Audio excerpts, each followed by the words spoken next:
Season 2, Episode 6. How is it, Evan, that we go from 2 weeks ago of scrounging to come up with something, filling 2 hours, and then having so much to talk about, and now we're right back to really scrambling to come up with a topic, but we got a good topic. Yeah, well, the Hall of Fame world is a fickle mistress, my friend. Some days she covers you in favors, other days she ignores you completely. And we just happen to be in an ignore completely zone right now. So temporarily, we'll see. Temporarily, the Basketball Hall of Fame will come up soon. For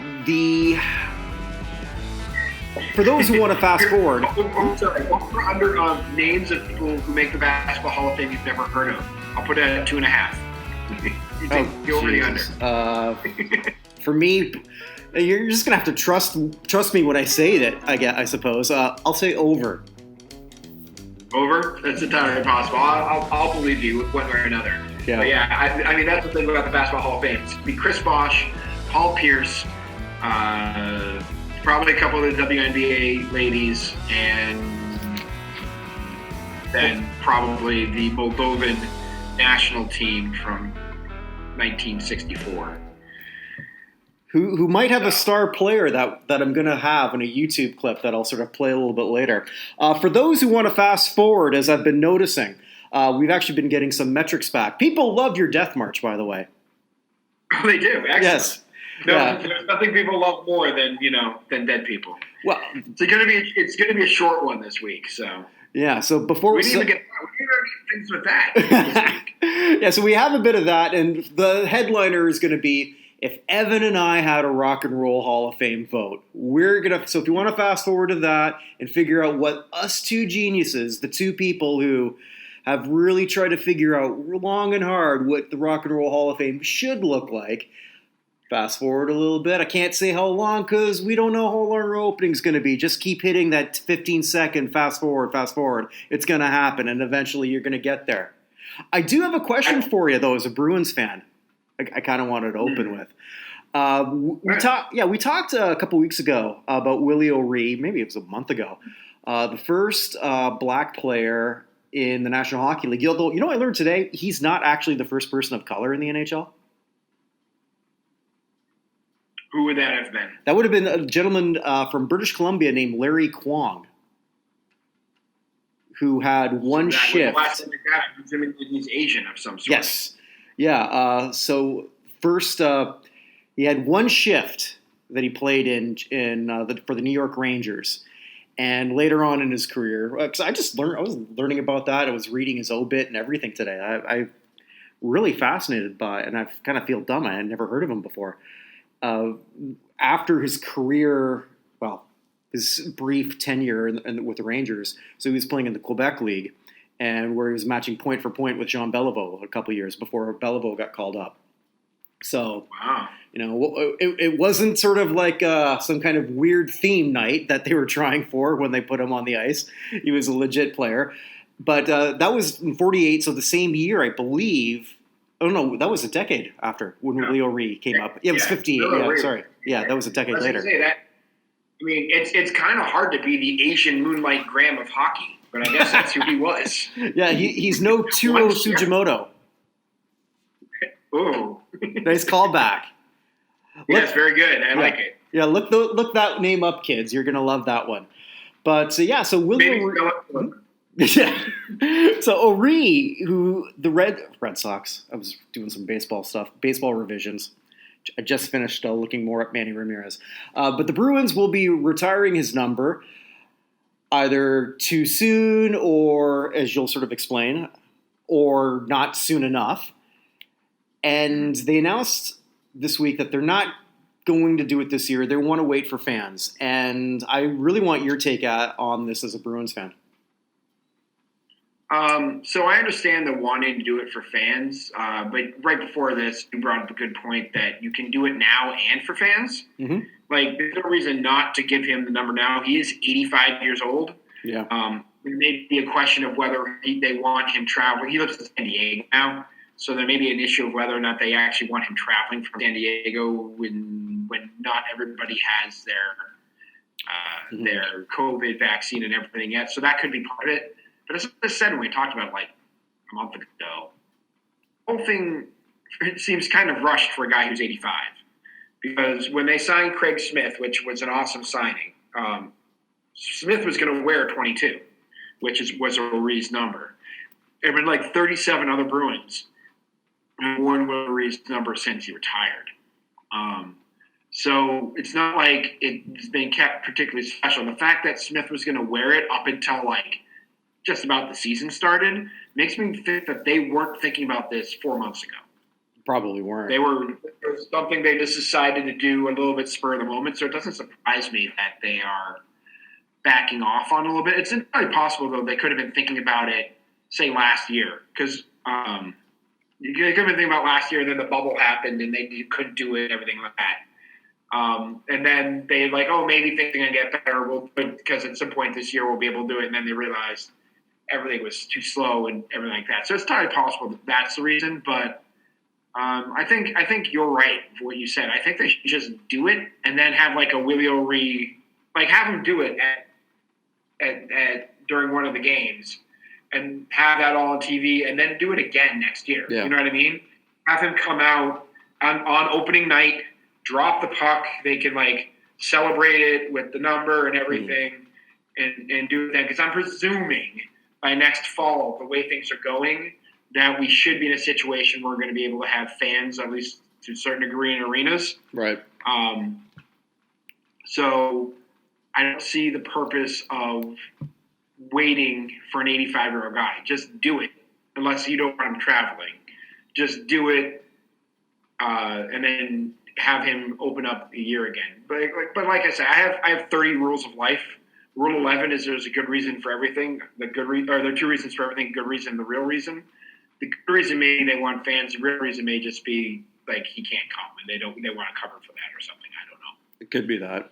I read something also this week from a paper in Philadelphia. I didn't catch the writer, and he was suggesting that the number 22 be retired universally, and he compared it to Jackie Robinson, and that's not a correct comparison. And yes, Willie O'Ree was a trailblazer, and I'm not meaning this why I'm going to sort of go against it. It's not because O'Ree didn't have the career that Jackie Robinson did. I think anyone who looked at O'Ree's career would see clearly that's the case. That's why O'Ree was inducted as a builder, not as a player, because I don't think they wanted to put him as, let's be honest, the worst player in the Hockey Hall of Fame, because that's really what he would have been if you put him in that category. When I was reading a lot about and I don't know how I got on this, probably because of O'Ree, I was looking a lot more about the history of black hockey players and learning a lot more about this league that existed in Nova Scotia in 1895, believe it or not, that sort of started this loose group that took place. And I don't know if you're aware, Nova Scotia, that was the first province that really had a lot of African Americans when they were coming up, from the United States. So there's actually quite a bit. Actually, The Rock's father was from Nova Scotia originally. Useless trivia note for you. Wow. Yeah. Interesting. Yeah. Well, every now and then I've got something interesting. But when O'Ree came up, it wasn't like there was a lot of other black players. So when Robinson came up, you knew that there was arguably let's say 100, maybe more players in the Negro Leagues that could have been in the majors at that particular point in time. When O'Ree came in, there was him. That was it. Yeah, and it wasn't like there was a floodgate of other people who came in after him either. No, there really wasn't. So I think retiring that across the league, that's a little actually, that's a lot reactionary. But it's overdue for Boston. Yeah, no, it's the right thing for Boston to do. I think it's the same sort of thing. Well, you also have to put in perspective baseball's place in, at least back then when they had people who cared about the sport in charge. But baseball's place in American culture versus hockey's place in American culture. It's big in Canadian culture. Mm-hmm. But again, we're talking about somebody who was with one of the original 6 franchises, but one of the American original 6 franchises. Mm-hmm. So I think that has something to do with it. It's also because there was a push for a while for have Clemente's number retired throughout baseball too. Could still happen. I could see that still happening. It could still happen, but Clemente wasn't the first Latin ball player either. No, but there's no rule that says it has to be the first. No, that's also true. And Clemente is one of the best individuals ever to play professional sports. Like, just in terms of being a quality individual. If there were a Walter Payton Award, there's a Roberto Clemente Award, right? There is, yeah. For the best player. Yeah, it's like a combination of player. It's the same type of idea. Yeah. Well, so, there's a reason it's named that. I think that's in that situation. Yeah, for going back to Clemente, there was actually the year before, and they renamed it. For Clemente. Okay. Yeah, because they also just renamed the Taylor Spink Award, right? Oh. In baseball, because of his. They just renamed one of the awards in baseball. Is it the Spink Award or what's the other one? Wasn't it? I'm trying to think. It was like some. It was the Kennesaw Mountain Landis Award. Like it was a trophy given to. Crap! What was it like? The league winner or something? Yeah. This is the thing I thought about last week. Oh no! I said, on something I didn't say it. Yeah, on February 5th, the baseball writers announced that they were removing Taylor Spink's name from the organization. Of the 334 votes that were cast, 325 were in favor of removing it. So it's just going to be known as a Career Excellence Award. So what? Why? I don't know. I'm not that familiar with. So he essentially ignored the Negro Leagues and used his publication to sustain stereotypes of Negro League ball players not being able to play in the majors. So out and out lying. Yes, basically. Basically, yeah. I've got a follow-up from last week that I totally forgot when we were talking about how we don't necessarily need to know what a celebrity thinks or what an athlete thinks politically. I've brought this up before. I got to play this because it is my favorite YouTube clip ever. Jonathan Bernier. Okay. Yeah, I know I told you about him. He was a former Maple Leafs goalie. And for those of my American friends, the Raptors and the Maple Leafs are owned by the same conglomerate. And Masai Ujiri has been the GM in Toronto for quite a while now. And one of the first things that he did is promote a night celebrating Nelson Mandela's life. And because... that's a big deal to him, and it's a big deal for Masai to really promote basketball and the growth of that in Africa. So, they had all the Maple Leafs there, and the Raptors there to celebrate that. Mr. Bernier was asked about what it's like to celebrate Nelson Mandela. I hope there's no ad here on this, but this is my favorite thing ever. Just wanted to ask you, obviously Nelson Mandela, one of the most significant historical figures of the 20th century. What knowledge or awareness did you have of him growing up, or when did you learn of him? Well, obviously growing up, he's one of the most known athletes in the world, and a lot of impact in any kind of sport that he did. And even playing hockey, everyone knows him, right? From being the type of person that he was off the ice and on the ice. And it's so unfortunate that he passed away a year ago, but he changed a lot while he was with us, and he's a tremendous guy. I just think the way he met that is, to me growing up playing sports with my parents was something really special, because I can share, try to be a leader, try to share things and things like that, where when you're a group sport, you need to do that, right? You need to be as one, and I think that's what he meant. And I think sports is very powerful. A lot of people obviously love to play the game. It can be hockey, basketball, football, and a lot of people watch that. And I think that's kind of the message I personally got from that. And that, kids, is why we don't need to worry about what every athlete thinks on every topic. I mean, Mandela's role, just the mucking it up in front of the net, it was really the forebearer for guys like Billy Guerin and Marty LaPointe. And yeah. Well, my favorite game is when he scored 81 points on Zanzibar State. Oh, jeez. I didn't realize Zanzibar had a state. I thought there were one of those ones without it. So. Well, I mean, it was a very socially conscious game. It was very, very big in Zimbabwe, apparently. And it really helped grow the sport. I don't know. It was just the most. It's my favorite clip ever. I don't know how many Americans have heard that, but every Canadian had a good laugh at that. I would like to think that at some point he was asking one of his teammates right before that, and he's a Quebecer, so forgive my Quebec accent. I think that's okay. I'm half Quebecer, so I think I could do this. So we're going to do this thing for Nelson Mandela. He's who is he again? He must have played basketball, no? Yeah, exactly. That's what he did. Because I just love that. I can't even figure out who he confused him with. Really. I was trying to figure out who he might have confused Nelson Mandela with, but I can't come up with another athlete who has a name even close to that. So no, nobody. He just had no idea. He just had absolutely no idea. Okay, all Maple Leafs are going to this thing. Who's it for?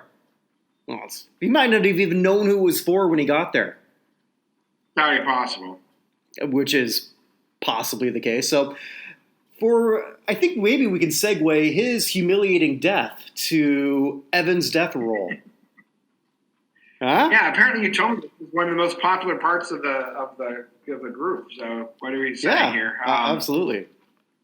I have to say this week we didn't have a bunch of people. Some weeks we just have way too many. Yeah. This week, fortunately, we had a fairly light week comparatively. We lost Hockey Hall of Famer and sports writer Frank Orr passed away at the age of 84. Mm-hmm. He was with the Toronto Star for many, many years, covering the Maple Leafs, all sorts of stuff like that. He was elected to the Hockey Hall of Fame in 1989 in the media category. Received a Lifetime Achievement Award from Sports Media Canada in 2003.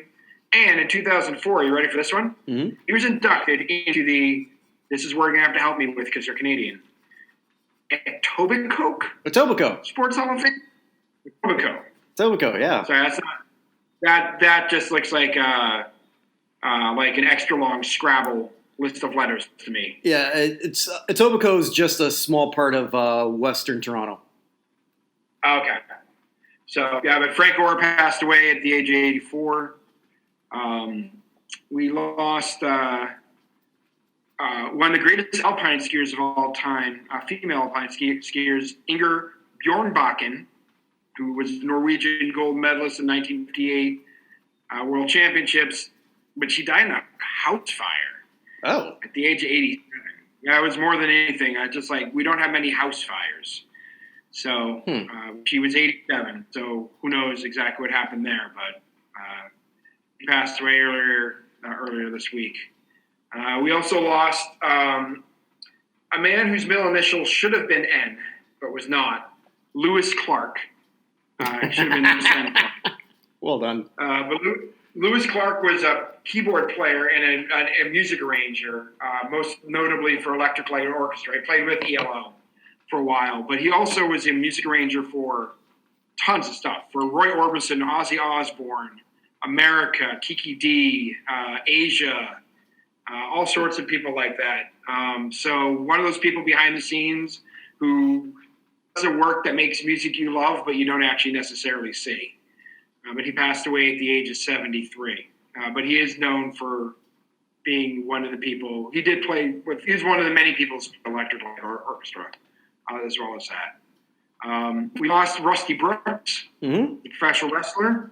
Again, wrestling is your thing. From all you told me, he wasn't that big a player. No, he wrestled TV once, but he wrestled on TV quite a bit as an enhancement worker.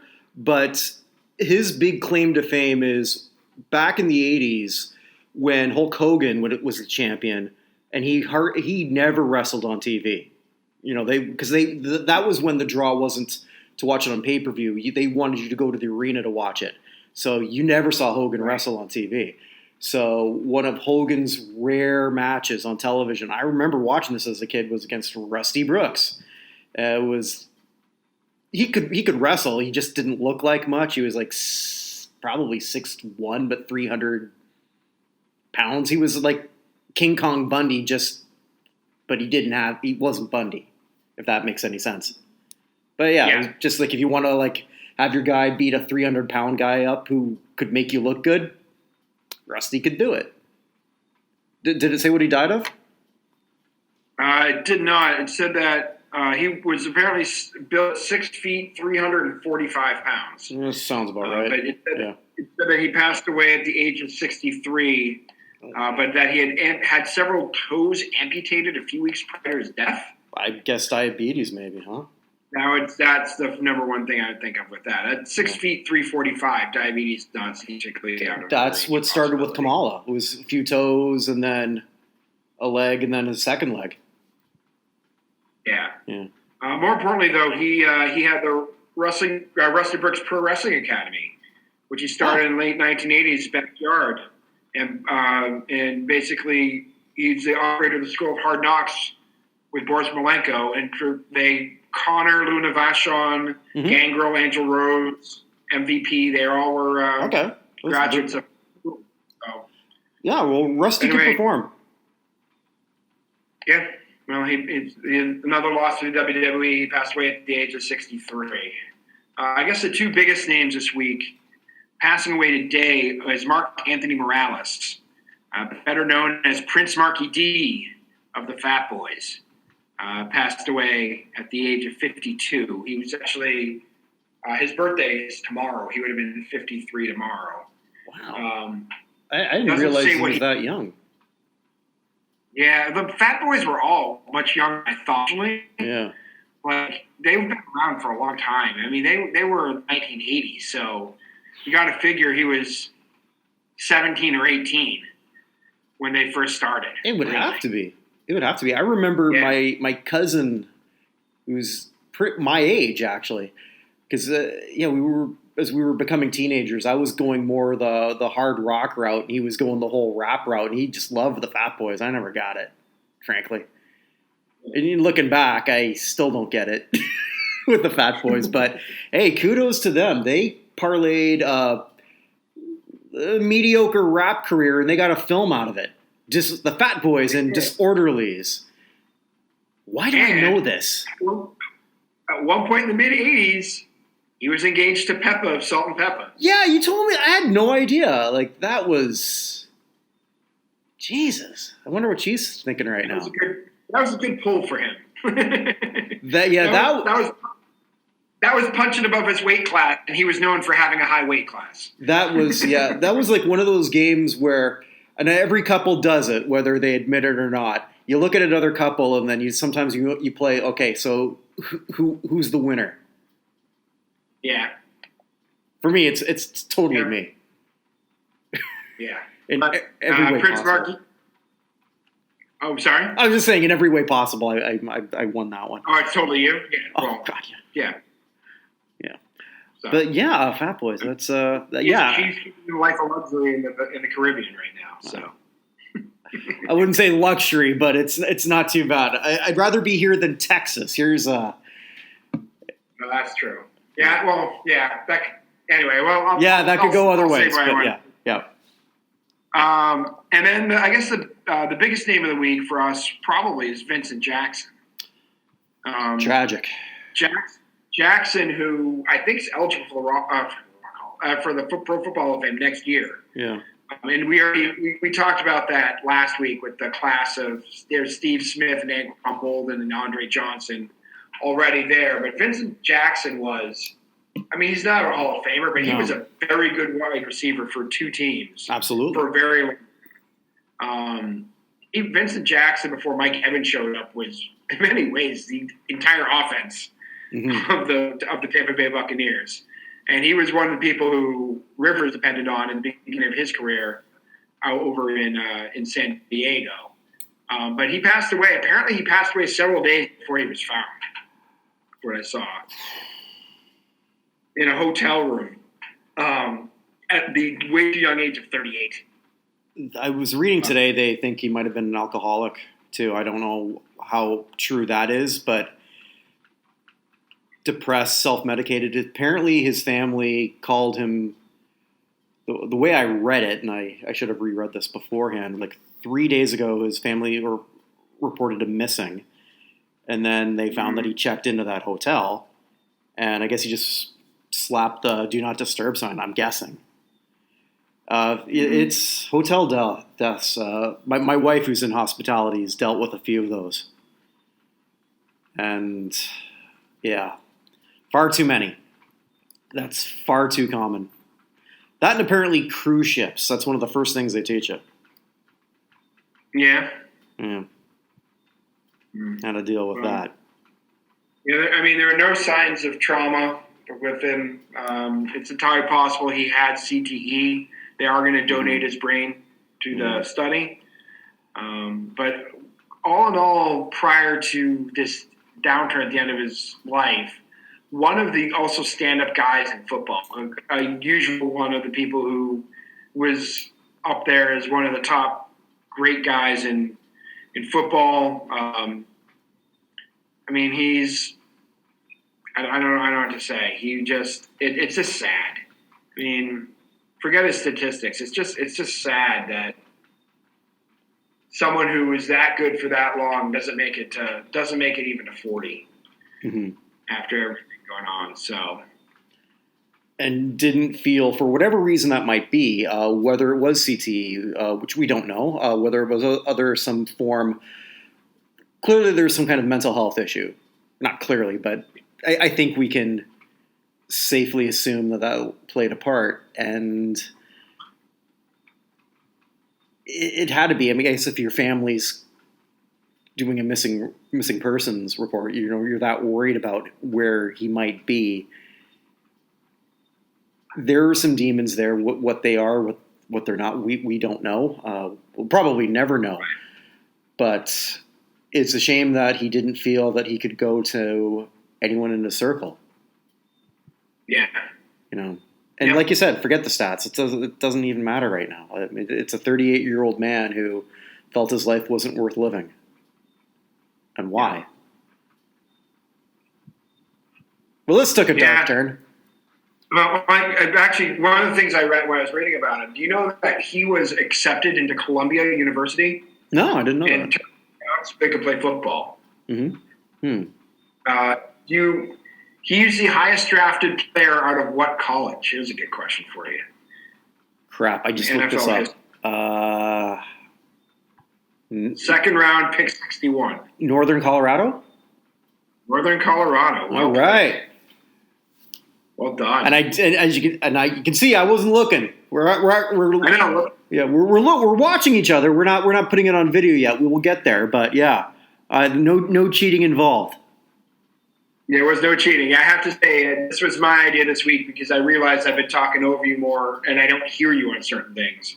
So I want to make sure we can at least kind of see each other to cut down on that. So I'm usually spouting off nonsense anyway. And the last one, of course, we have to deal with the beige mistress herself. What'd she do? What did she do? She got Hungarian Olympic boxer István Turu died of COVID earlier this week at the age of 58. He competed in the men's lightweight event at the 1988 Summer Olympics in Seoul. Oh. Did you watch the boxing from that in 88 in Seoul? Probably at some point, but I don't remember it off the top of my head. It was here's what I remember from it. I couldn't tell you any of the winners, but I remember this. They had this dumb idea because they were trying to, I guess, fast track as much as they could. So they had two rings in whatever facility they had, I guess an arena, and people were getting confused because they would actually have the fights go on at the same time. So they had it like 90 seconds apart. So one would be like the bell and one would be like a horn. And then one guy, I don't know if he got knocked out or he got hit when he thought the round was over. Oh, geez. So he just stood there, like afterward. And the other guy realized that it wasn't. I got to look that up. But yeah, that was not exactly the greatest organization that the Olympics ever had. But they perfected and they learned. And now look at their K-pop music. They're so tight. Yeah, exactly. They're so tight. If you think, oh my God, there's something terrible hashtagging on Twitter about your favorite or unfavorite political figure, it's not. It's all Korean dances. I will never understand that trend, why they hijack this, good or bad, but they do. And I'm older. I don't have to understand it. I just have to accept it. Yeah, there are certain things. I actually was talking to one of the.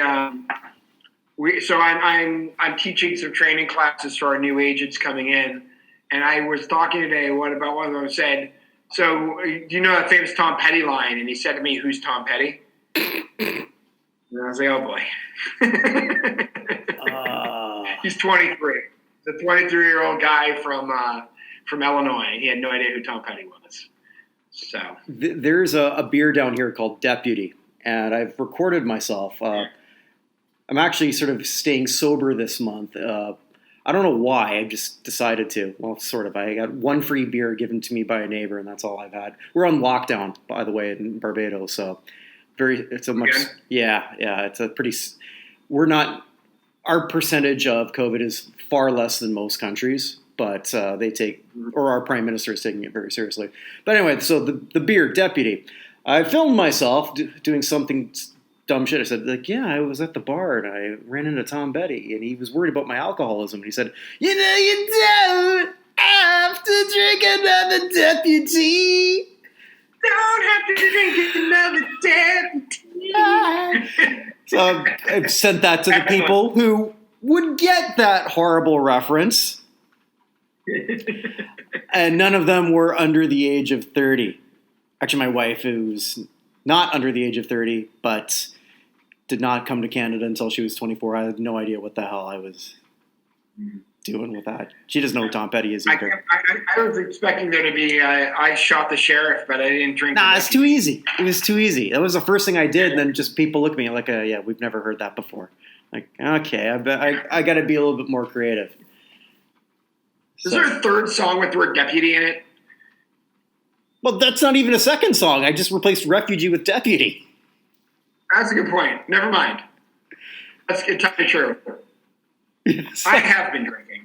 So, got my, can't be there. I have my Woodford Reserve and my Chrissy Red Baron. Nice. Nice. So, I picked it up at a craft fair in Washington, D.C. years ago. Well, when we have our giant project out, we will be celebrating. And then with that, we'll always have stuff to talk about for sure. There'll never be. Yeah, definitely. Yeah. And we'll probably talk about. Let's get to our topic we keep talking about. Yeah, like if we had a Rock and Roll Hall of Fame vote, which is probably unlikely that we ever will, even though I think that you and I are very qualified for it. But let's also admit something. We don't fit a demographic that they need to fill right now. We think. Because we don't even know how many the voters. We have no idea. Well, I saw something this week. They said that the over 1,000 people they expect to vote. I was like, that's the first time I'd seen anyone say that. I looked at them like, how do we know there are 1,000 people? The only thing I know for sure is that every inducted Hall of Famer gets to vote. But doesn't mean they do. I'm pretty sure Johnny Rotten doesn't fill out a vote. Probably couldn't be bothered. I hope he does and just like votes for one person and just fills the rest with expletives. Or he turns in blank ballots. It could be. It could be. That's pretty much all we really know from that. And I know we've sort of talked about like who we would vote for, but I played it a little differently in my head this time to really look at this and say, okay, who would I really vote for if I had this type of power? And it went a different way than I initially thought. I can walk you through my process if you're curious. Yeah, please go ahead. All right, so I got to bring What up. else we got to talk about, man? Yeah, that's true. Very true. So the first thing I did is I looked at those who I would eliminate right away. And this is not meant as any disrespect to any of these people, because I can make a case for all of them. But I took off 4 right away that would not be getting my vote. First is Dionne Warwick. That was pretty easy, to be honest. Not because I don't respect her, I do. I don't know that in terms of her rock and roll credibility, if we want to use that word, she has the least in this group to me. She knew that was coming, though, man. So. Yeah. And probably I have to bring up Psychic Friends Network whenever I can. Yeah, so really she already saw this coming, that I wasn't going to be pulling for her. So she probably already knows she's not getting in. The other one was Mary J. Blige, who I actually respect the hell out of, but this just isn't the year for her. She's only been on the ballot a couple years, or only been eligible for 3 years. And again, I was trying to think along those terms. Who might I see again? Who doesn't need it? Who has a fan base that may not be that passionate about it? Mary J. sort of fit that bill. Kate Bush, same thing. Again, totally different artist, and I would have no problem at all if she got in. I'd be pleasantly surprised. But I eliminated her right away. The other one I eliminated almost as quick, although who I personally love is Devo. But then I said to myself, okay, they're not even the biggest snub in the genre that they're in, which is electronica, and everything that came out of theirs or came out of their first album was, I don't want to say an homage to Kraftwerk, but the influence is clearly there. So, which leads me to sort of a similar thing with Rage Against the Machine. I think they're a brilliant band. I love their music, but a lot of their influences aren't in yet. And they would admit that. They would definitely admit that. Tom Morello's already said that multiple times. And he's on the nominating committee. Yeah, and actually, sorry, there was someone I eliminated quicker, and that's LL Cool J. And again, it's not a shot at him. I think that, and you and I, we've talked about that. There's a better second rapper that they could have had. So then with everyone left, it became very hard. Sorry, I have to say it. The commissioner said I got to knock you out. The chairman. Oh my God. Yeah. Anyway, I was also I'm gonna do a little tangent here just because I can, because I do. So it took 2 hours to get groceries today because of lockdown and everything. So I've been doing my acclaimed music greatest albums of all time. And for those who aren't aware what that is, just go to the acclaimedmusic.net. It's a great compilation of every album that is sort of ranked or song ranked by Rolling Stone or NME or Kerrang, not just in the US, but in Canada, England, everywhere. So because we can, I just listen to all the most acclaimed albums. So today was it was the whole album while I was waiting outside to get in the grocery store. NWA, Straight Outta Compton. And it made me think, damn, the two guys who are responsible for Fuck the Police probably have private security now. And one has played a cop very convincingly. One has played a cop for a very long time. Well, no, it's not. Well, Ice-T. I'm talking Ice Cube when he was in 21 Jump Street. Oh, sorry, yes. Yeah. Sure. No, and Ice-T was worse. He said he was cop killer. Which is also fascinating. My dad likes that show. I have to play that. He says, like, Finn, what? But anyway. Sorry, I just sort of like went on that whole weird tangent. It was just a weird thing that I was thinking about. So I've got this group left, and then I just thought, okay, well, who do I think has to go in right away? And it reminded me of the Pro Football Hall of Fame. Jay-Z is Peyton Manning this year. His first ballot, he's got to go in. Foo Fighters are my Charles Woodson. I can make a slight case against it, but not really. Like, if it waited a year, nah. But, I mean, like, those to me, those are one and done, and it should be. Yeah, they've been talking about this for years, that this is the first time in a while they would have had two legitimate first ballot Hall of Famers. So, yeah, they're both getting in. Right. And so, like, that just left me with a few other spots in the middle. So before you go any further, are you doing 5? Are you doing 6? Are you doing 7? How many? 5. 5? Okay. Because I'm going under the assumption that they're going to do 5. Okay. So I don't know how they're going to do it. I know that we're asked a lot by the same gentleman, Richie Leitner, like, which 5 to 7 acts do you see getting in? And I'm just going to go with 5 because that's traditionally, although it can be different, because we don't know what they're going to do. Sometimes they just throw you an early influence out of nowhere. Sometimes they'll just say, hey, Ahmet Erdogan Award. And it happens with sometimes some of the finalists, and most recently with Nile Rodgers of Chic. So this left me with a few people, and then I just decided, okay, Tina Turner is going to be my number 3. She gets my vote. And it's weird because I think a lot of people, when they're looking at this ballot, they're going to compare Mary J., Shaka Khan, and Tina Turner. And those 3 women, other than all 3 of them being black, their discography is just so different from each other. They all overlap soul in some capacity, but Tina Turner is a rock star and a pop star. Mary J. Blige is a soul star and a hip hop star. Shaka Khan is a funk goddess. They're all so different, but I'm not picking Tina at the expense of the others. I just think she belongs. I'm looking forward to. I know that you're going to pick her. I'm assuming so, but I think your reasoning will be a little bit more depth than mine is. I've said this before. I'll say this again. If you doubt Tina's rock chops, it's an album of covers. But Acid Queen from, I believe, the mid '70s is. There is not a better rock and roll female voice in my mind than Tina Turner.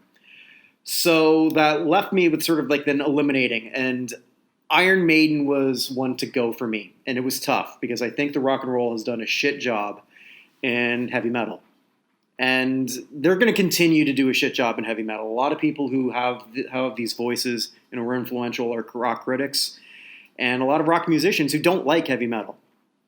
They don't. If this was Judas Priest or Motorhead, they would have gotten one of my spots. But to me, Iron Maiden is below slightly the other 2 in terms of influence. I think you said this last week that they just said, okay, well, Motorhead didn't work. Judas Priest didn't work. Let's try this one.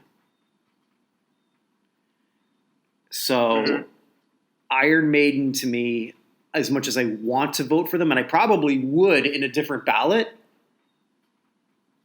did not get my spot. So my 4th one, before I go into my final elimination, was Fela Kuti, which probably isn't a surprise to you.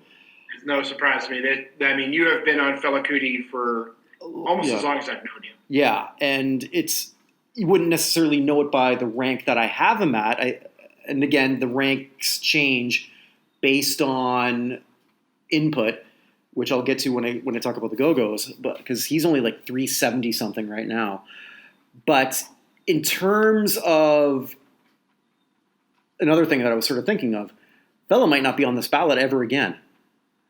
Entirely possible. I don't know that, and I hate to think this way, but we have to think this way. There's a lot of politics involved, and if you're going to have the most important musician ever from Africa, on a Rock and Roll Hall of Fame ballot, this sort of seems like it's the year for it. For those not familiar with his work, it's not the best deep dive, but it's a pretty good deep dive. You can, if you've got iTunes, Fela Kuti Essentials, but then look at when he did this. And if you can't hear the music that influenced everything years later in the United States or in the United Kingdom. Well, it's not that you can't. You will. You'll definitely hear that. In terms of his politics, it's right up there, and it's very pertinent to what's going on right now. Very socially conscious, and it's just excellent music. This is the best year for him. This is the year that, and again, I'm thinking almost like I would if I had a baseball Hall of Fame ballot a few years ago, where you're voting for people who you might not necessarily be your favorite, but you want to see them on the ballot again. Rock Hall doesn't work that way. I don't know that we'll ever see him again, ever. Yeah, all right, I'm going to let you finish, and I'm going to come back to something I read this week about the Rock Hall, but go ahead. I want to make sure you're finished first. Yeah, no, and this is, I don't know that this necessarily opens up the door for anybody, because sometimes we'll ask each other, who does this open the door for? What, King Sunny a Day? I don't see that, but nobody. Does it open the door maybe for, I don't know. I mean, King Sunny a Day is probably a good choice. It could go back to another Jamaican artist. I noticed I was getting a whole lot of site traffic from Jamaica, and I was like, "How? Why?" And it was they were covering something I wrote on the Rock List about Toots and the Maytals, because that would be, so. Does it go back to that? I would think that would be a possible logical choice, but when we can't really define what rock and roll music is, I know Gene Simmons thinks he can. But I disagree with his assessment. I disagree with him on a lot of things, even though I love listening to Kiss. Go figure. But this is the right year, and I don't know when I'll see him again. So that just left the Go-Go's, it left Shaka Khan, it left Carole King, it left the New York Dolls, and it left Todd Rundgren. And this was a massive struggle. I passed on Todd Rundgren only because I think that he could get the Ahmed Award. He's going, and so if he doesn't get in this year, they're going to figure out a way to do that. Mm-hmm. They just are going to. So Todd Rundgren is someone who should get in as an artist, but could also get in for the work he did producing for everybody. I can't just say he everybody. Absolutely. So his impact on music goes far beyond even as his work as an artist. Mm-hmm. So he would be entirely appropriate for that musical excellence award. Absolutely. Way more than Ringo Starr was. That's for damn sure. Now I can see your face on this. This is awesome. You had to bring that up on today, Yoko Ono's 90th birthday today? Or what is she? It's today's, or 1933 she's born. Her 88th birthday today. Damn. Yeah, everyone's getting old. Father time undefeated. So I only took out Todd, not because he's not worthy of that fifth spot for me. He totally is, but I see another path. So I wouldn't. That's the only reason I'm pulling my vote. Carole King is already in technically. Well, not technically, she is as a songwriter. I know. I would say in technically still, even though she's in. Fair enough. Fair enough. And I've read some people say, well, it's only because it's the Rock and Roll Hall of Fame. Well, she's only in because of a man. Well, that was one hell of a partnership. So let's just sort of her and Jerry Goffin in terms of what they created. You don't agree? I know. But just the demeaning that she's only in because. No, I'm not saying that. I've read people say that sarcastically. My facial reaction, which really is going to translate very well on radio. In the words of Fozzie Bear when they were recording the Muppets album, what, you couldn't hear my ears wiggle? It was, my reaction wasn't due to the partnership. My reaction is the fact that you are minimizing her contribution that brought in the coattails of the guy. That's all. But that I am? No, not you. Oh, the okay, person who is saying. Yeah. No. Well, I'm not putting the words that came out of your mouth back into your mouth. I know you're quoting somebody else. All right, cool. Well, and actually, it's and that writer. Actually, it was a couple writers. They were claiming that's why she was in a sarcastic tone. So they weren't actually saying that that's why she was. Okay. She was saying that's why they felt they could put her in that way. And I was just again re-listening to Tapestry about a week because I was actually on that list. And just it's an incredible. That was a hard one for me to pull. And the only reason I did is because she's been inducted in a lot of Hall of Fame. So I don't necessarily see an urgency, although if there was a 6, she's my number 6. Okay. Yeah. So then that sort of left me with 3. Shaka Khan, New York Dolls, and the Go-Go's. I passed on Shaka only because I know I'm going to see her next year. I'm acting as if I'm going to have this vote again, like I'm an actual voter. Yeah. Because and it's not because I don't think she's deserving. I totally do. I've been spending also some time watching some live performances. What did we do before YouTube? I don't know. And it's been great. So then it's left me with the Go-Go's and Rage Against the Machine. Sorry, the New York Dolls. And I went with the Go-Go's, just barely. Okay. And again, the New York Dolls have belong. And then I looked at that, my same argument with Iron Maiden. If New York Dolls was on a ballot with MC5, who would I pick? Well, it's MC5, and I wouldn't think about it. And would I put those two in the same year? I wouldn't have. So the Go-Go's are a group, and I mentioned earlier that I've seen some bands plummet in ranking because of votes. They get destroyed on my site.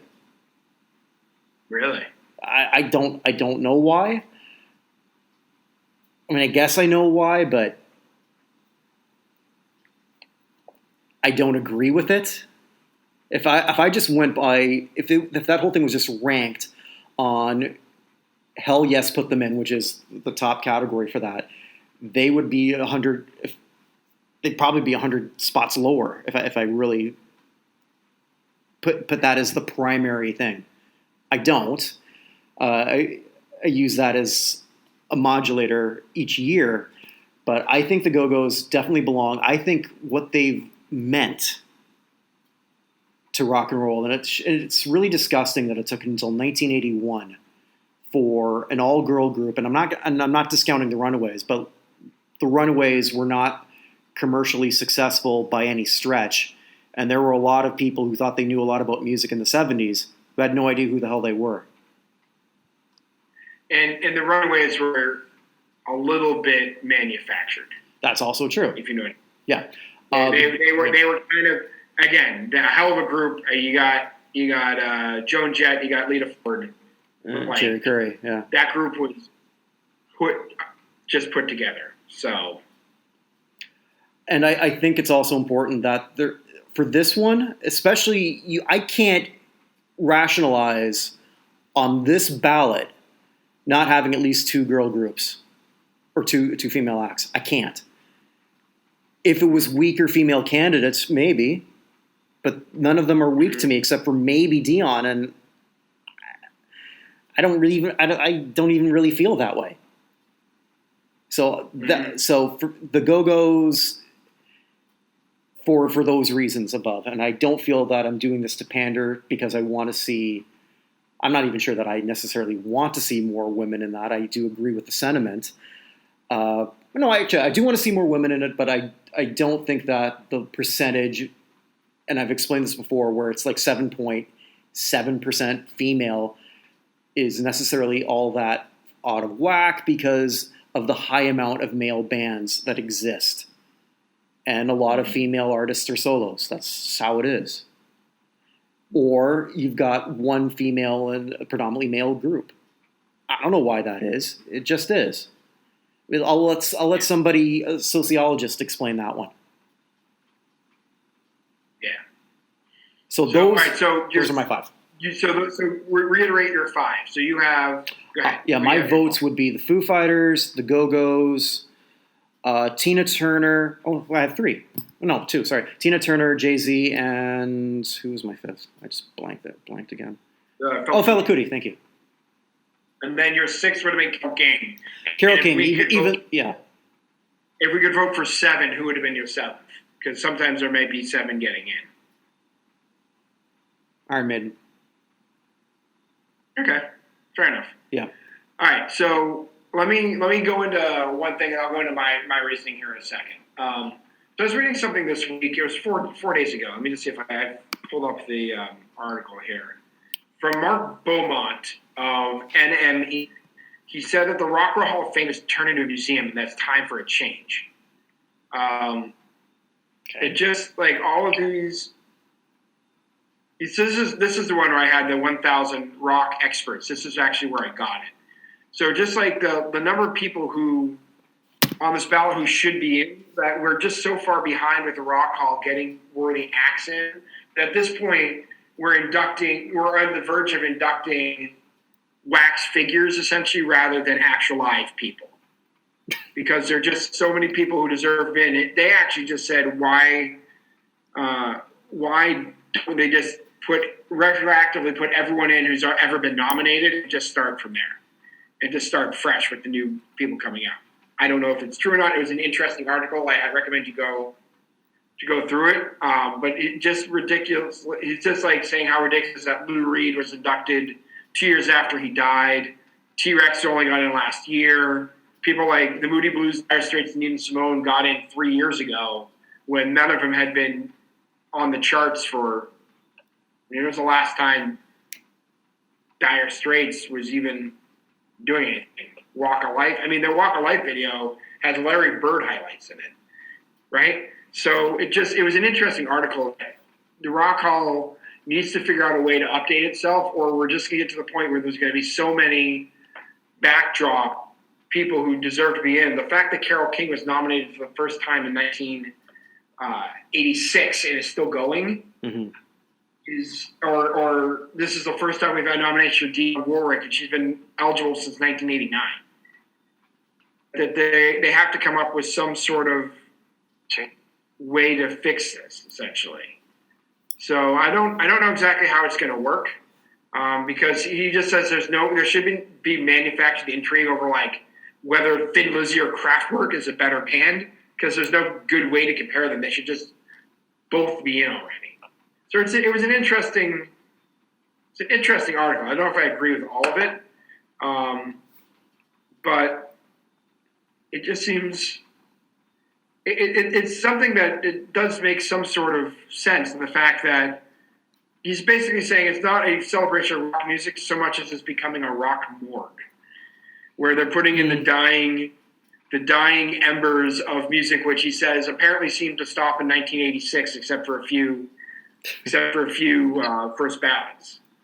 And I think there is a certain degree of validity to the fact that, like, we haven't even started talking about bands like, I don't know, Sonic Youth or Social Distortion or I mean, just off the top of my head. I mean, just fill in your favorite band from that time, from any time like I guess the Replacements got nominated once, but like anyone from like 1989 through the present, there's just so few of them who are getting nominated. And we're still fighting through the 70s at this point, right? I mean, at what point does the Rock Hall stop mattering?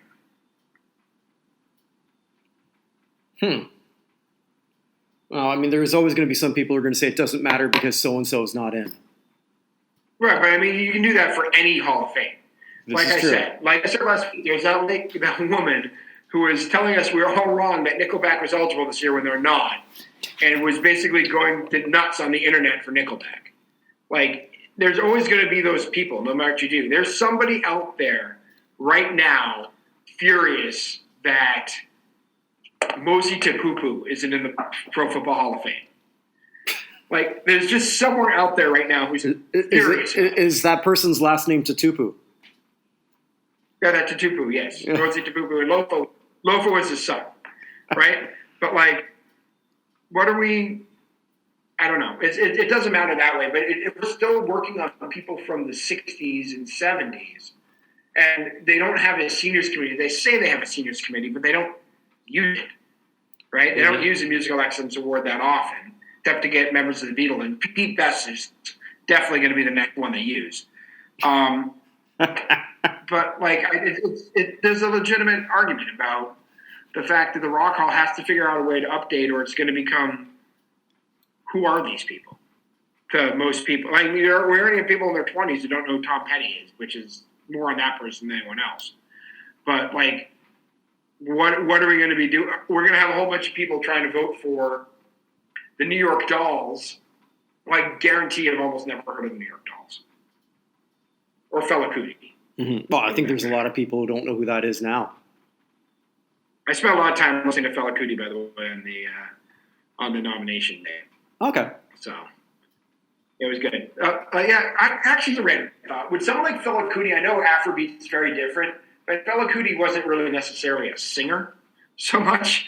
Would that help someone like Gil Scott-Heron? Maybe. That's a good question. Actually, Gil Scott-Heron might have been a better choice if they were thinking all politically conscious. Or, yeah. Well, I mean, Gil Scott-Heron's in my short list. If I could just anyone from rock history who's not in on 15, Gil Scott-Heron's one of my top. I mean, it's not even top 15; he's top 5. Never been nominated.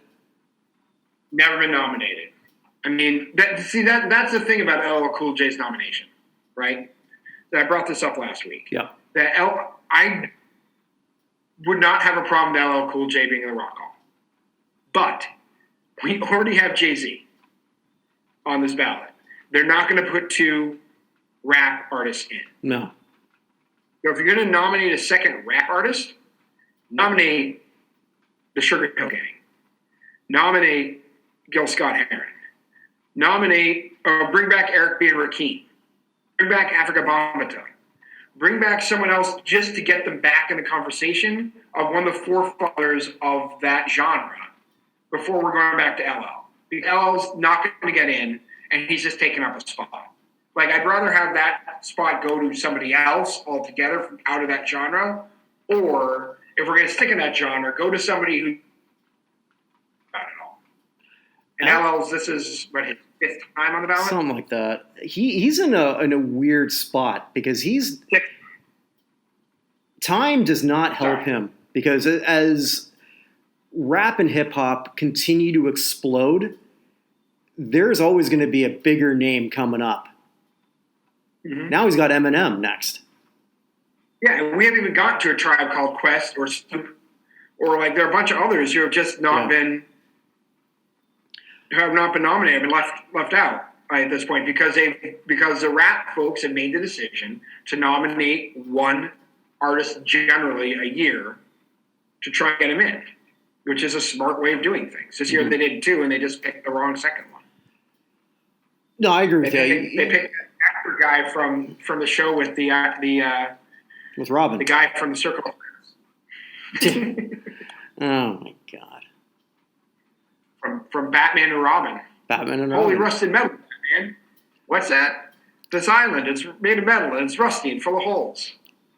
Right. The greatest line from Batman and Robin, the movie. No.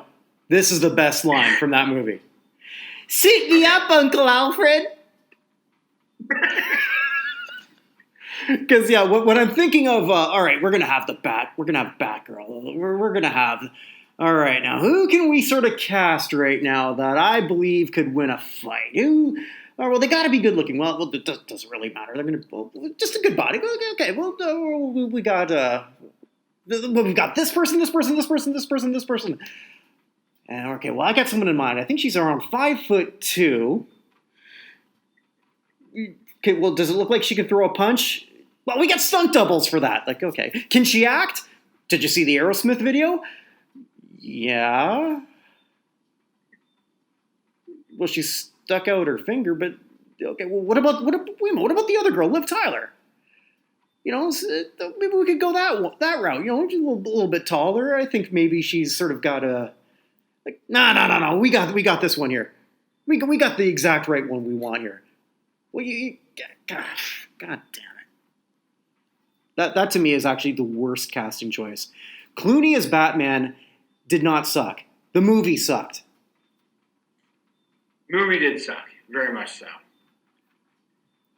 So anyway. Yeah, I don't know how the hell we got onto the Batgirl. Yeah, well, I brought up a movie from 1998 that, it's definitely most of our core rock. I ran with it, sorry. And it's seen recently. Definitely replayable. By the way, speaking of movies that are awful that I rewatched for the first time in a long time, I rewatched Robin Hood, Prince of Thieves That movie is like levels of, except for Snape, except for why can't I think of his name? Alan Rickman. Alan Rickman is so much better than everybody else in that movie. It's ridiculous. That movie is historically bad. So, anyway. And as my Jamaican friend has told me, I'm pretty sure there was no one who looked like me running around Sherwood Forest. Can I one more thing though? Because since you went there, I know Kevin Costner gets shit on for his changing accent in that movie. Mm-hmm. How come he gets shit on, but Carrie Fisher never gets dumped on for her, how she starts the film with a bad British accent in Star Wars? And just drops it completely. I should have known you. I should have known you by your foul stench. But anyway, your choices. I still have to say, no accent ever bothered me more. I've never been happier for a movie death, just so I didn't have to hear the accent anymore, than when Martin Sheen got thrown off the roof in The Departed. When Martin Sheen got thrown off the roof, spoiler alert, it's only halfway through the movie. When Martin Sheen gets thrown off the roof in The Departed, and I don't have to listen to his accent anymore, that movie goes up from like a 3 to a 9 in terms of quality of that movie. His accent is that bad in that film.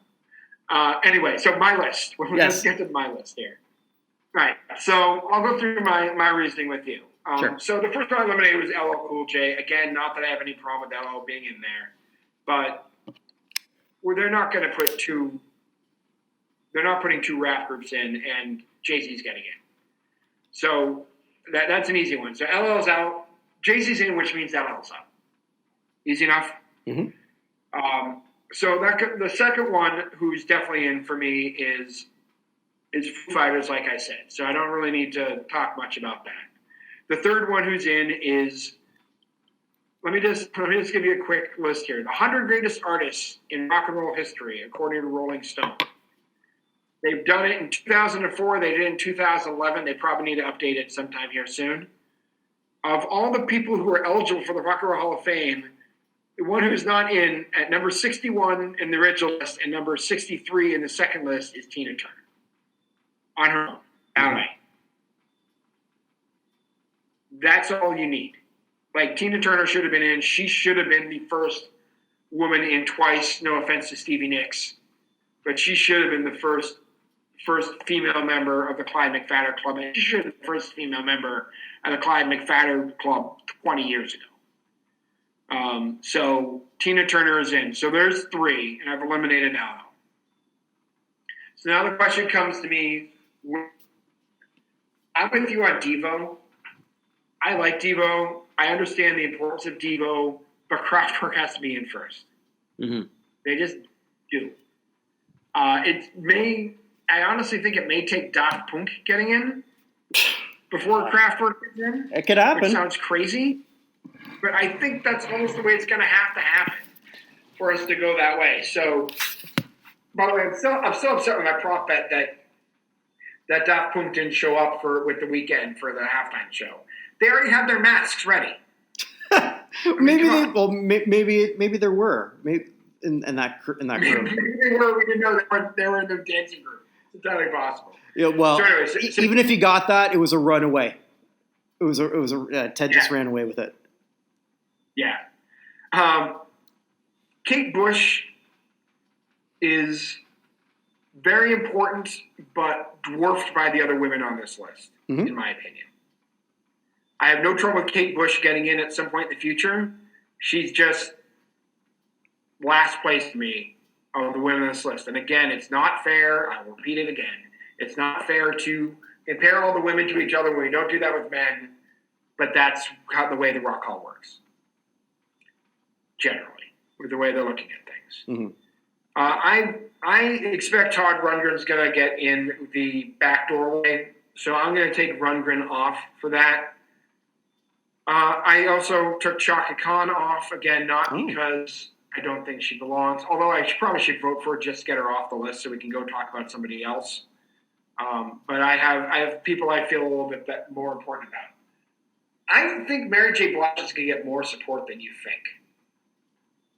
Well, I didn't say that. I guess I did say it before last week. I didn't think she was going to do that well.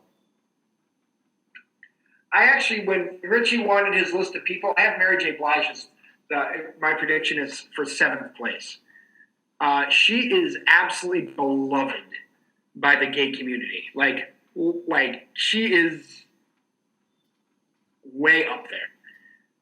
And I don't know none of us know what the voting block is, but it would not surprise me if a whole bunch of people rallied behind her. But I am not voting for her just based off of who else is on this list. Mm-hmm. Dionne Warwick, again, same thing. Although it was interesting, Dionne Warwick's son is very much becoming like Jen Matthews. So he's going around trying to get her Kennedy honors. He's trying to get her Lifetime Achievement Awards. He's like basically, let's honor this lady before she dies. I have no trouble with her getting a Kennedy honor. I think that would actually when I think about it, that seems more up the alley. I haven't been following Dionne's son. What's his name? I'll just look it up. Yeah.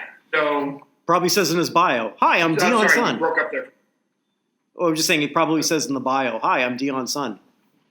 Yeah, probably. But he's apparently a manager too. But I'm glad she's here. I expect we'll see her back, but I'm not voting for her right now. Yeah. All right, so that leaves us with 2 spots for you with the Go-Go's, Iron Maiden, Carole King, Fela Kuti, New York Dolls, Rage Against the Machine. Next one I'm knocking out is Iron Maiden. I think that hard rock is getting in metal in particular, is getting completely screwed by the Hall. Last year, I wish this were Motorhead. I know they nominated Motorhead for the first time last year, but they had Judas Priest on there at the same time. I wish you'd just done Judas Priest last year and Motorhead this year. Mm-hmm. Or Judas Priest. They need to do some. It's weird to me that hard rock and metal is just so overlooked by the voters. I don't know why that is. Maybe it's just who gets elected then gets to vote, and they haven't had many metal acts to do it. There's also that whole critical aspect of it, because when you look at the critical response of any rock album or heavy metal album, rather, it's not spectacularly great. When you look at that, also, like, you have people like Eric Clapton, who's openly said, "I hate heavy metal." Eric Clapton hates a lot of things. That is true. But I mean, but Eric Clapton's also one of those guys. I mean, like, he could fart into a xylophone and then 4 stars. I don't fart into a xylophone. I should have done an actual wind instrument. I just let you go with it, my friend. Yeah. I think it was funny because the fart wouldn't make any noise with the xylophone. So, so that leaves us with now for 2 spots, 1, 2, 3, 4, 5 bands. So I have Go-Go's, Carole King, Fela Kuti, New York Dolls, Rage Against the Machine. The next one I'm voting for is Carole King. Mm-hmm. She has to be in. I know that she's in already once. It's very backdoor for me. She should have been in a long time ago. And maybe getting Carole King in allows us to go back and look at some of the people from the very beginning who they've just completely forgotten about. People like Esther Phillips. People like Mary Wells, who haven't showed up on this ballot. They were both on the first 2 ballots and never showed up again, ever. Just insane. Like, it's nuts. There's no reason Mary Wells was in the Hall of Fame. Well, there's also no reason Carole King's going to be in here before. Oh, sorry. Carole King will get in after Laura Nyro. No disrespect to Laura Nyro. Yeah. Yeah, that's a very good one. A long time after Laura Nyro. Mm-hmm. When Laura Nyro got elected? I was doing the site, so it would have been... That's 2012. Okay, yeah, I think you're right. 2012. Yeah. So, like, and again, it's not we're not disrespecting her, but if you're comparing, we're doing things comparatively, and I don't think we're the only ones looking at this that way, it doesn't fit. Carole King was a hard one for me to eliminate. But anyway, sorry, go ahead. Yeah, so now we're down to the last one spot for 4 bands. Mm-hmm. I like your argument on Fela Kuti. I just don't think my voting for Fela Kuti is going to get Fela Kuti in the Hall of Fame. Mm-hmm.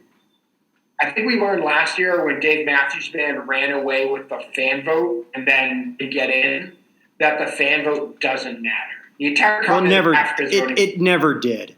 It just happened to be coincidental. So I'm actually knocking Fela Kuti off, Mm-hmm. not that I want to, but because I don't think it makes a difference. Mm-hmm. Does that make sense? Makes total sense. And at some point, there are a whole bunch of bands who I think, or a whole bunch of artists here I think deserve it, but clearing Fela Kuti out of the way, like you said, I don't know who that helps. Right? And I don't think he's going to win anyway. If Fela Kuti shows up again next year, change everything I just said. Mm-hmm. If Fela Kuti is going to shows up again next year, I'm voting for him to get him in. I just don't think I won't believe it until he's either in or on the ballot the second time. Right. So that leaves the Go-Go's, Rage Against the Machine, and New York Dolls. You know how pro-women I am in the Rock Hall. Mm-hmm. Yep. I'm not voting for the Go-Go's. Wow. I have them, at this point, if I'm doing it myself, I have them 6. Okay. If there's a 6th spot, I have them. The New York Dolls come 7th. I'm putting Rage in, not necessarily because I think Rage deserved it in this order, but because until we get them in, we can't have intelligent discussions about other bands. You're right. That opens up everything for Soundgarden, Alice in Chains, to a lesser degree, Anthrax. Yeah, I mean, just think of like all the rest of those bands, like Sonic. Like I brought up Sonic Youth and Social Distortion. Like all those bands need to be even maybe even like the Smashing Pumpkins. Mm-hmm. It's entirely possible the Pumpkins are being blocked by Rage Against the Machine. We need to get them out of the way in order to move forward with this. So that is the reason that's my 5th. Okay. So that actually makes a lot of sense. A top 3, a 4, and then a 5, 6, 7, 8. Mm-hmm. Does that make sense? Yeah, together. Totally. Yes. And so my top 3 are the Foo Fighters. Well, actually, honestly, it's actually top 4 because I think Carole King. If I only had 3 votes, I'd probably vote for Jay-Z, Carole King, and Tina Turner, and been okay with the Foo Fighters not making it. Mm-hmm. So, and I still think the Foo Fighters are first ballot. So those are the top 4. There's a next group of 4. I'm going with Rage Against the Machine for strategic reasons more than anything else. And that with Go-Go's 6, New York Dolls 7, and if Fela Kuti would be 8th. But again, I believe voting for Fela Kuti, from what I've seen historically, is a throwaway vote. If Fela Kuti makes it, I'm wrong. If Fela Kuti is back again next year, I'm voting for him. Mm-hmm. I just don't. This is more like a, hey, you know what'd be cool? Let's vote for let's put the Bad Brains up here, and then we'll never see them again. Although the New York Dolls were like that. They were nominated first time in 2001. Yeah. It took 20 years for them to come back. So, and again, MC5 deserves to be in before the New York Dolls. But if New York Dolls helps us get MC5 in, then great. You know what I mean? So. Yeah, that's the thing. We just don't even know if it does. I mean, I thought the same thing. Like, does Devo getting in help Kraftwerk? But then I keep going back to my thing. Yeah, that's my most wanted. Me and who? I don't know. Yeah. I don't know that, and that's why I'm voting for Rage, because Rage opens up a whole different conversation. As much as if I weren't voting politically, it would be the Go-Go's. But since I am voting to try and clear a spot, it's Rage in order to get a real discussion about other bands. So that makes sense. All right, I like it. And it wouldn't shock. I honestly think they're going to find a way to get 7. I actually think 8 of these artists are getting in. I think they'll find a way to get 7 in, and then they'll figure out a way to get Todd Rodriguez in. So they can move on to Warren Z. There's no one really they could slap an early influence tag. Yeah, Warwick. guess. Dionne Warwick and Carole King are the oldest too. I mean, but if you induct Carole King in that weird songwriters thing they came up with that they never use, and then as an early influence, that's true too. Come on. Just put the woman in without anything. And then can we, at some point, please get Patti LaBelle? Just get her nominated at some point. That'd be a fun acceptance speech, though, wouldn't it? That would be awesome. That would be the speech of the night. It would have to be. How old is Patti LaBelle now even? She's only 76. So hopefully she's around a little longer. But we just lost Mary Wilson last week at 76, so who knows? Well, that was also fresh in my mind when we opened up with Willie O'Ree. Because he looks pretty good. He does. But... Exactly. Do you think Cher ever gets nominated? Ever? She's Yes. 74 now. Oh, well, let's bring up something that you brought up. You were talking about the gay community with Mary J. Blige. I didn't know that she was big with that. I do know that Cher is huge with that. Yes, massive. So, I don't know. I mean... She's both a music and a style icon with the gay community. Well, she fits. She also fills in a whole lot of the boxes that you want.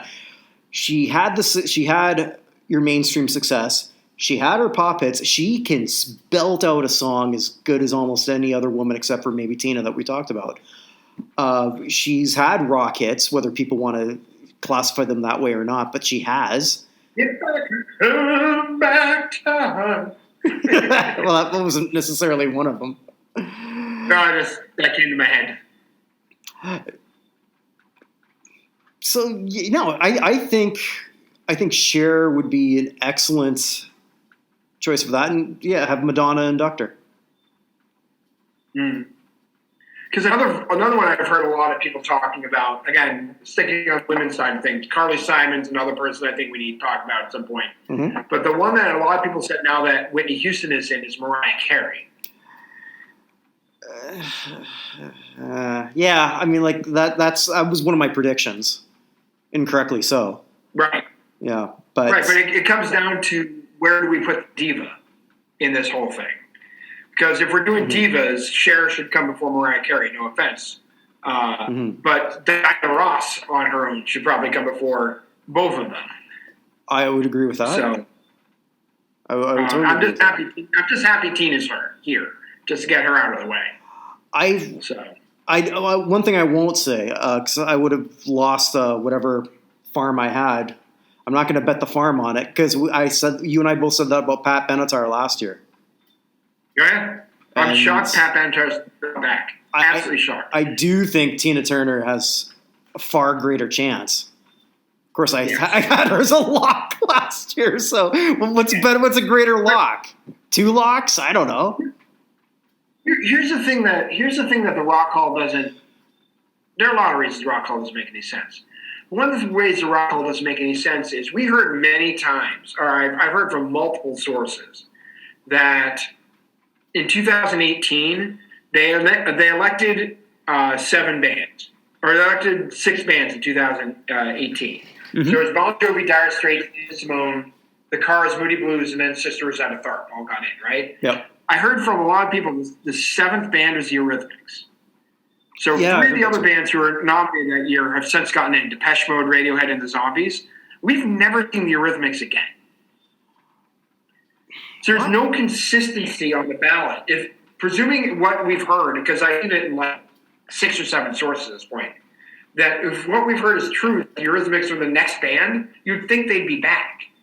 But there's just no consistency in the Rock Hall. It's just whoever they happen to nominate that year, or whoever they happen to get behind. When you've got also like a head case like Little Stevie, he probably goes into that meeting depending on like what he just had on his.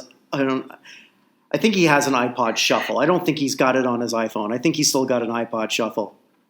No. He carries around an actual Victrola from the 1980s. Somehow got a wireless Victrola. That could very well be. I don't know. The Rock Hall needs work, but I just don't know. By the way, one more thing before we go. I know that we had 2 first ballot nominees this year, and I had my countdown, which I still need to finish. Oh, yeah. In my spare time. But I just wanted to go through spare time. What's that? I already took all your spare time. Oh, I know. I actually had a friend the other day. I got the Christmas card we sent him back at the wrong address. He's like, dude, how do you have time for all this stuff? I'm like, my wife's understanding, and I don't do much. Never happened. So, all right. So here's my top 20 for this year. And just quickly, tell me if you think they're going to have any shot at getting in. You ready? Sure. Ben Folds 5. No. Robin. No. Number 18, I had Silverchair. No. 17, I had Juvenile. No. 16, I had 3-6 Mafia. No. 15, I had Government Mule. No. 14, the Deftones. Nope. 13, Guster. Nope. Boston's own. Mm-mm. The 7th best band from Boston. Not that I have a running list on that, but yes. Number 12, Faith Evans. No. No? No. It's at least an interesting one. It's the biggest weird thing about Faith Evans is her biggest hit. She wrote "I'll Be Missing You," like she wrote that song. I know it's "Every Breath You Take" and she redid it, but she wrote that song and Puff Daddy gets all the credit for it, and she did that on her own. There's nothing more Puff Daddy than that. I absolutely 100%. But let the record show, Faith Evans did all of that on her own. So anyway, 11, Enrique Iglesias. God, now no. we're getting a little interesting. No. No? No. 10, Natalie Merchant. I would love it, but no. You think she gets in with 10,000 Maniacs? No, I don't think she gets in, period. But I'm also a little bit biased. There are certain people I've had crushes on that don't fit my mold. She's one of them. Interesting. So, I saw 10,000 Maniacs not last summer, the summer before. They came and they had their violin players, now their lead singer, and the violin player has absolutely no stage presence. And it was just so weird listening to someone else sing Natalie Merchant's parts with just not any stage. Her voice was great, but she just was super boring. There's I think another sidebar at some point. We'd have to come up with a few people who can just stand there and sing, and who could make that work. Adele is one, only because but that's a conversation for another time. Whitney Houston could do it. Whitney could do it. But anyway, 9, Incubus. I like them a lot, but no. Yeah, I don't have them in either. I had them at a 33% chance of ever having a nomination, ever not being the next 5 years, meaning ever being ever. Yeah. 8, Jewel. No. No. No. One of the 10 biggest debut albums ever. It was. Jewel. I had it. Yeah. I think I know I had that on CD. As a matter of fact, I have it twice because my wife had it as well, so I have 2 copies of it. I can honestly say that when my wife and we sort of merged assets, not a single album was duplicated. No. Yeah, we only had a few that were duplicated. That was one of them. 7, Rammstein. No. You don't think so? I have them as just over half, 50. I have them at 55% of a nomination, and I have them eventually somehow getting in to the Rock Hall. But I could be wrong. So I've been wrong many times before. 6, the Chemical Brothers. Ooh. No. That's a tough one too. Yeah. We would need more 9 Inch Nails. We need at least Kraftwerk and a few others in. But Chemical Brothers at least are on the radar, in my opinion. 5, Slater Kinney. Yes. You think they're getting in? So you're fine. My 4 is honestly probably too high just because of my undying love for them. Mm-hmm. But my number 4, Slater Kinney probably has a chance. Number 4 is garbage for me. Yeah, we've talked. You and I have talked about that. I love that group too. I'm far bigger on Garbage personally to listen to than Slater Kinney, but in terms of the question you asked, I could see Slater Kinney getting into the Rock and Roll Hall of Fame, and I do not see Shirley Manson and company getting in. I just don't see it. I wish they did. All right, anyway. And then 3 is Wilco. Yes. Yeah, I think Wilco's getting in eventually, too. Not that I necessarily care for them that much, but I think they're getting in. Yeah, I hear you. I'd much rather have Spoon in than Wilco, but I don't get that choice. There's a joke there. I just don't know what it is. What? There's a joke there. I just don't know what it is. I'd rather... anyway. 2 I had as the Foo Fighters, 1 is Jay-Z. They both not me getting in, but I was just saying. By the way, for next year, since we don't have anything else to talk about, the list I have here for 2022, I'm just going through quickly. Backstreet Boys are eligible. Mm. So let's see, Super Furry Animals, Amon Amarth. What else do I have here? I have Duncan Sheik. No. Eels. No. Eminem, who we have both of these getting in. Yeah. 2-Hit Wonder Fastball, who I love very much, but San Antonio Zone, but they're not getting in. Fatboy Slim.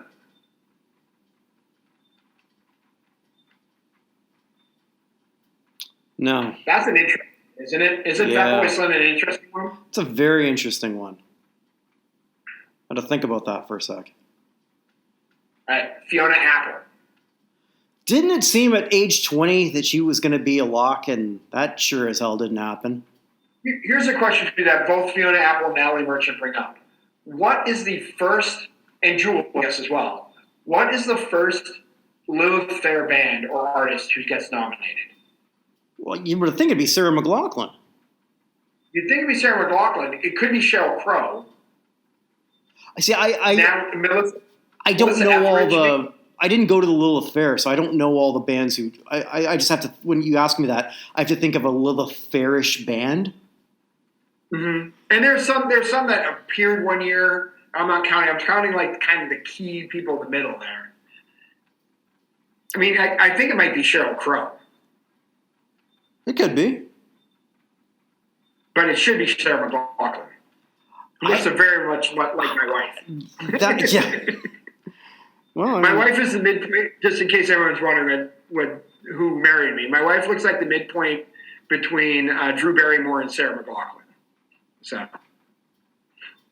you can imagine that midpoint, that's my wife. My wife doesn't look like anybody. If I had to pick someone, I guess it'd be Rose Tico from the shitty Star Wars reboot. And it's kind of similar, though, because she's always telling me, be good, don't do something, don't be good. Which I think was kind of Rose's.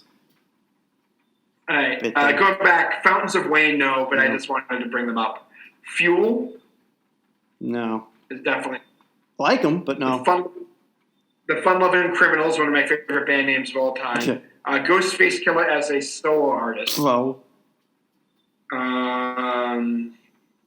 Leanne Rimes? No. Limp Bizkit? They're gonna go in the Kiss category.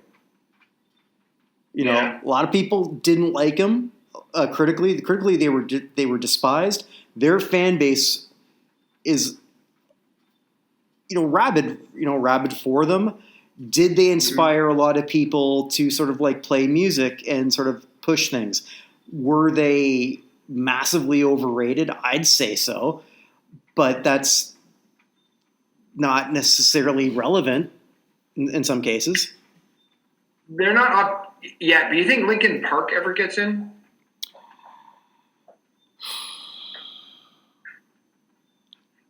You know what? It's goes back to what you were talking about with Rage, because this also opens up so much more for that.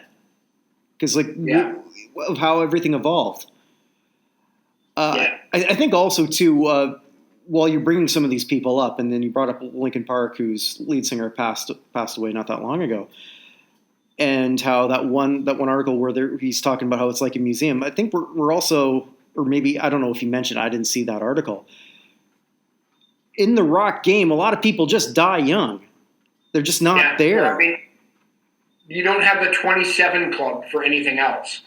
No, and it's so true. I mean, we see football players die younger than traditionally all the other ones. I mean, we had the Junior Seau get inducted posthumously, but right. If Soundgarden gets in, it's happening without Chris Cornell. Yeah, and that's a band that is certainly worthy of conversation. So even some of these newer bands who I guess the members would be in their 50s are missing people. And it's weird because it's almost like Eddie Vedder's the last one of those voices left from that whole Seattle era of the lead singers. Yeah, I think all the rest of them Oh God! But then we'd have to listen to him talk. Isn't that someone like you want to go to their concert, but you just don't want to have dinner with them? I do not want to be in a conversation with Eddie Vedder any longer than I'd have to be.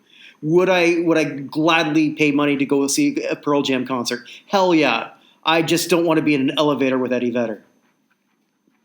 Fair enough. I'd like to be in a concert where Weird Al Yankovic sings a song "My Baby's in Love with Eddie Vedder." I like that song. All right, so, by the way, here's how long it took for him to go solo. Mark Knopfler, as a solo artist, is eligible next year for the first time. He's not getting in, and it's always interesting. Matchbox 20. No. Modest Mouse.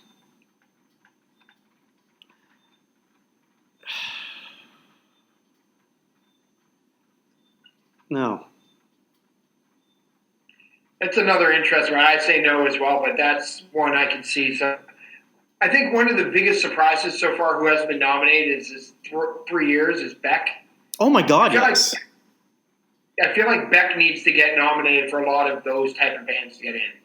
You know what I mean? I think Beck has to be in first for, not that there's a ton of common overlap between Beck and Modest Mouse. I just kind of feel like in order for them to start going down that path, Beck needs to get out of the way. Mm-hmm. Nickelback. You know what though? It's not impossible. It's not impossible. It's very likely. Yeah. But it's not impossible. I just want to bring them up just because it's my favorite trivia. One of my favorite trivia questions. Primitive Radio Gods.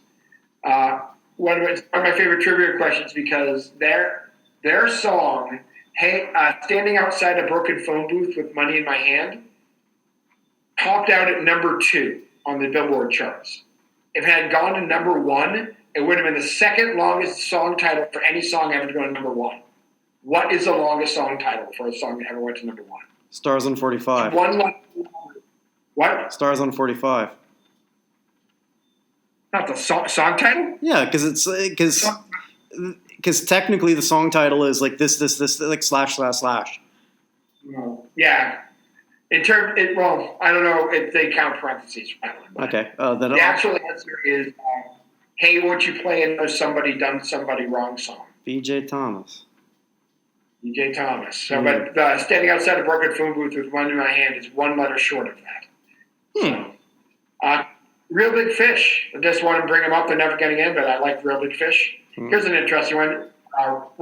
Before we get that, Robbie Williams, probably not. Shakira.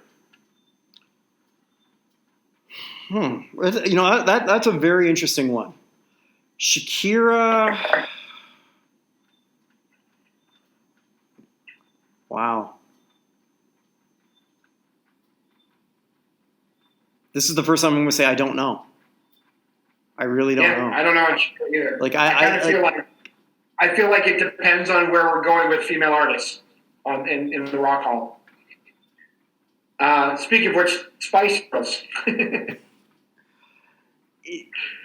Okay. Let me give you a few here. Let's compare Spice Girls to New Kids, Backstreet Boys, NSYNC. Mm-hmm. You got to put one of those 4 in.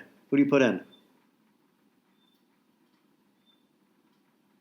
Well, I mean, my Boston roots automatically say the New Kids on the Block, but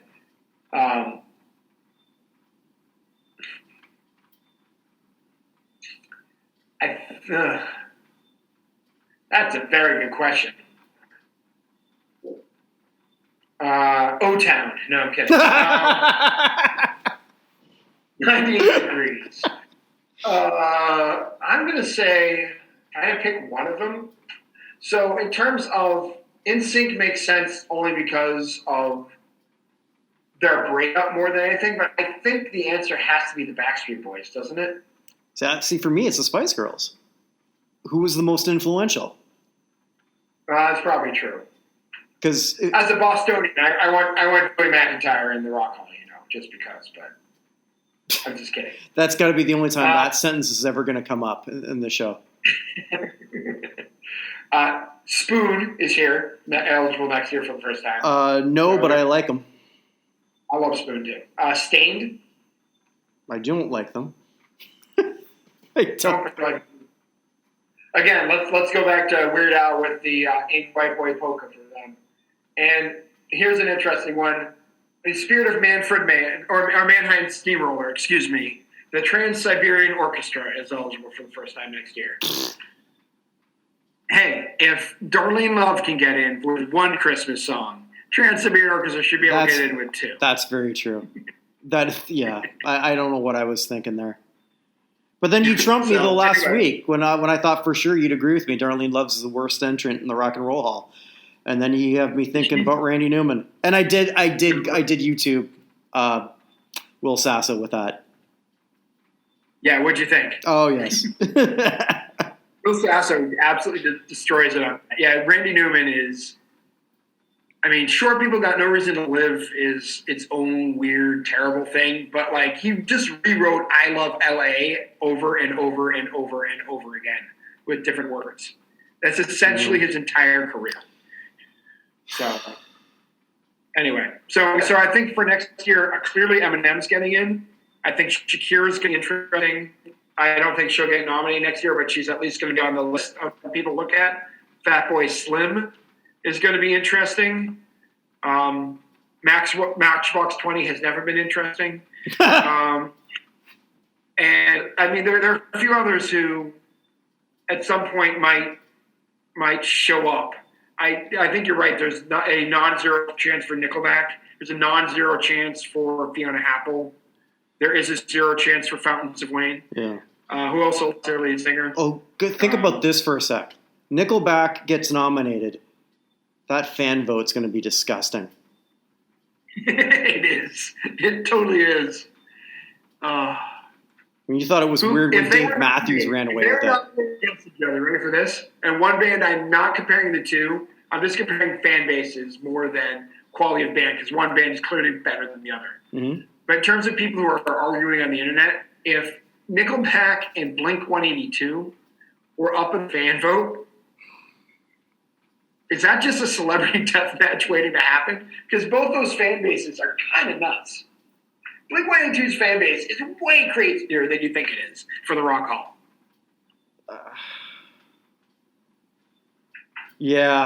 Oh my God. Just the levels of irrationality that would sort of come if they had a forum, which I'm sure they will. The number of people who thought that Blink-182 was a first ballot Hall of Famer was just crazy, and they were eligible last year, by the way, for the first time. But like the number of people are just like, yeah, they're definitely a first ballot Hall of Famer. I'm like, I don't think you follow the Rock Hall much. No, well, I think that comes up with a lot of these halls when they say, well, so-and-so's got to be a first ballot Hall of Famer. Well, like we talked about last week with Clay Matthews. Like, yeah, you're not really following the trends.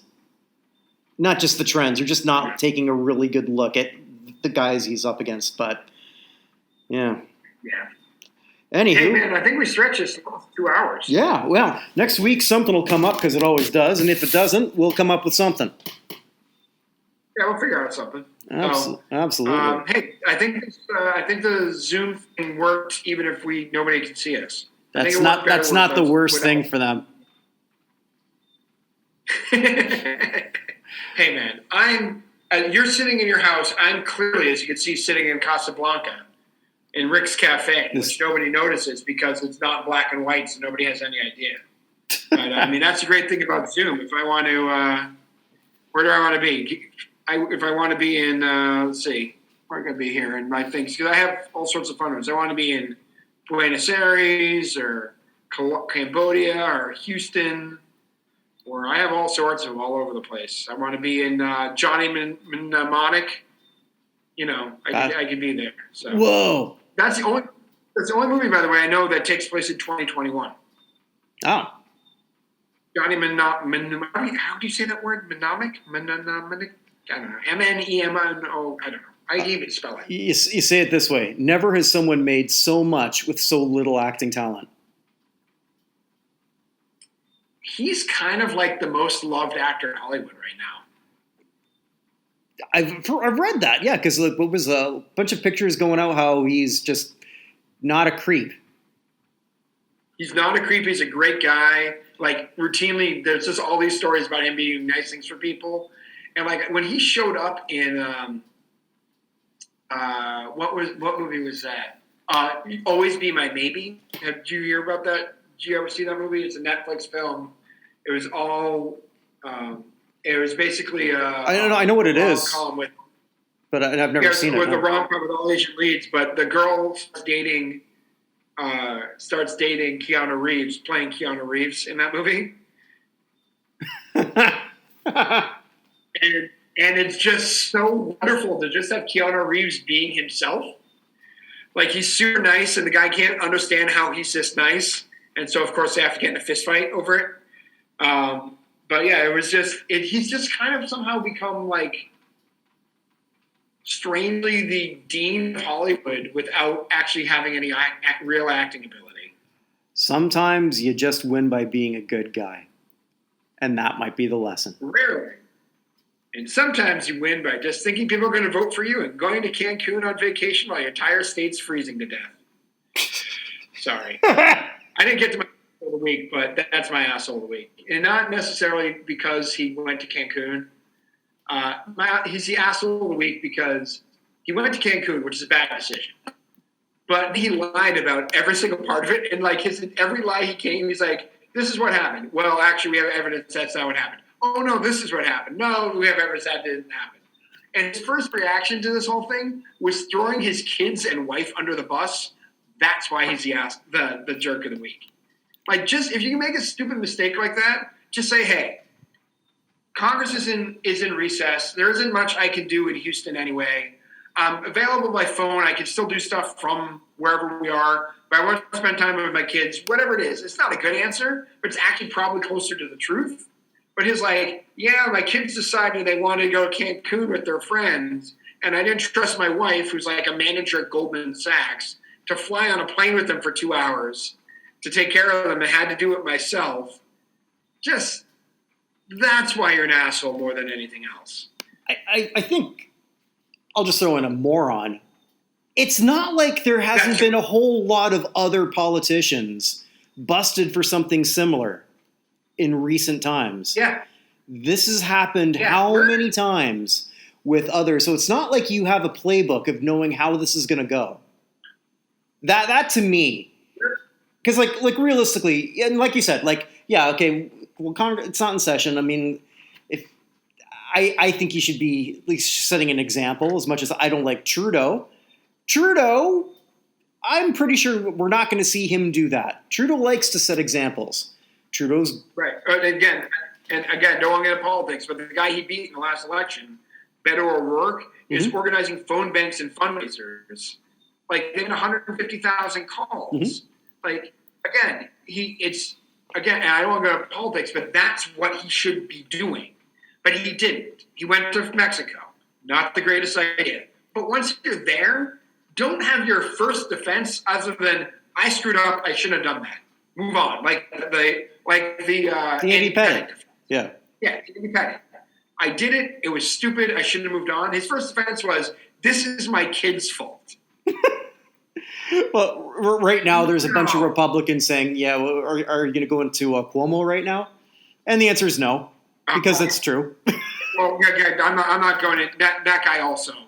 Yeah. That guy also. Okay, not to be political, that guy also deserves it. Hey, I'm in the Philippines now for you. How you like that? Nice. Well, no, you see these backgrounds. This doesn't mean anything, but I have the chocolate hills from the Philippines behind me. love it. Well, like I've always said about politics, if you're an extremist on the left, I don't like you. If you're an extremist on the right, I don't like you. And if you abandon your state to go on vacation to a country you don't want anyone coming to your country from, I don't like you. So that's a pretty good. That's actually the best sentence. Period. And on that note, when we try not to get political, again, I don't want to go political. We did well. We did well. If you do something wrong, don't blame your kids. That's all. Well, what if he's got really bad kids? I mean, it's entirely possible, but I doubt. His kids are like, what, 9 and 7? How bad could they really be? Well, I guess they were really nagging hard about that trip to Cancun because that was really so nagging so hard he left his dog alone in the house in the freezing cold. Jesus. And his dog's name, I'm not making this up. What do you think appropriately Ted Cruz's dog's name is? I'll give you a hint. It's a white John Frise. It doesn't help me. Just think what's going on in the state right now. Liberty. Snowflake. Okay, that's awesome. Wow. So anyway, all right, dude. Again, we got into politics. I just couldn't. It just, regardless of anything else, whenever you get in trouble, if your number one defense is it's my juvenile children's fault, just no. So anyway, man, I'll talk to you later. All right, take care. Stay safe, everyone. Bye. Everyone. Bye. Everyone. Bye. Everyone. Bye. Everyone. Bye. Everyone. Bye. Everyone. Bye. Everyone. Bye.